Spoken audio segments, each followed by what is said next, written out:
கோவை மற்றும் மதுரை மெட்ரோ எல்லோருக்கும் விருப்பம்தான், அதை யாரும் தடை செய்யவில்லை என பாஜக மூத்த தலைவர் தமிழிசை சவுந்தரராஜன் பேட்டி கொடுத்துள்ளார்.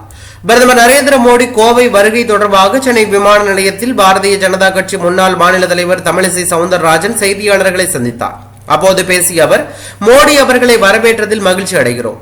பீகார் வெற்றிக்கு பிறகு நிதிஷ்குமார் முதலமைச்சராக போவதற்கு முன்னால் வந்தது மிக்க மகிழ்ச்சி. விவசாயிகளுக்காக வந்தது மிக்க மகிழ்ச்சி. எல்லா கூட்டணி கட்சி தலைவர்களும் வரவேற்றதிலும் எங்களுக்கு மகிழ்ச்சி. கோவை மதுரை மெட்ரோ எல்லோருக்கும் அது விருப்பம்தான், அதை யாரும் தடை செய்யவில்லை.